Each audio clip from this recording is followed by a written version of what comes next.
Ay, di, halika na, alis na tayo. Ay naku, nang aga mo naman. Mag-aayos pa ako.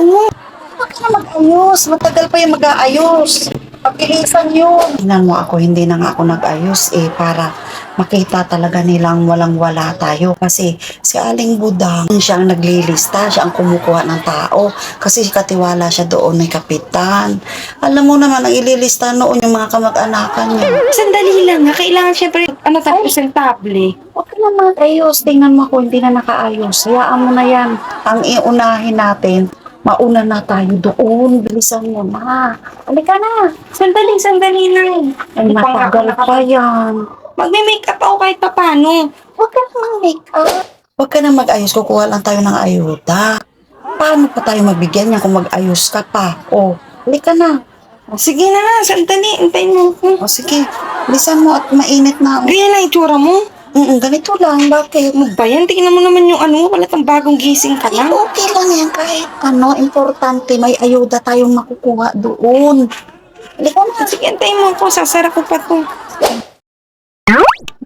Ay, di, sama ka pa ba? Ang dami ko lang nag-text sa'yo, hindi mo naman sinasagot. Kanina pa ako nag-text sa'yo. Sa akin? Ay naku, dami ko kasing ginagawa dito. Saan napunta mo? Ay naku, nakalimutan mo na ba? Di ba may usapan tayong aalis tayo? Pupunta tayo doon sa kabilang bayan. Mayroong bagong microfinance doon. Maglulong ako. Ay, yun yung sinasabi. Di ba sabi mo sasama ka?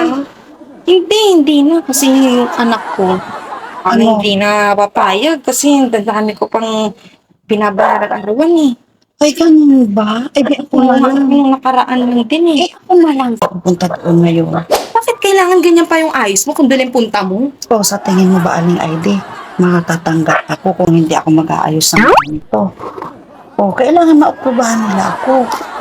Ay, kaya parang kaibang tao ka na naman ngayon. Kailangan ko Halika na, alis na tayo. Hindi nga ako sasama na doon. Tapos kailangan pang ganyang ayos. Sapat na yung parang sabihin mo kung anong totoo na may pinagkakitaan ka o wala. Ba't kailangan nakaporma ka pa ng ganyan? Para kang paniwala sila na talagang kaya ko magbayad. At saka mukhang katikatiwala ako sa ganitong ayos. Alam mo, ilang araw pa bago ma-aprobahan, mga 1 linggo pa. Kaya mag-desisyon ka kung sasama ka o hindi. Lusaw na yung makeup ko. Ay naku, hindi na nga ako sasama. Ang init-init, pinatagal mo pa, nalusaw na yung ayos ko. Tingnan mo, tagal-tagal ka mag-desisyon. Sige na, mukhang maaprubahan ka dyan sa ganyang ayos mo.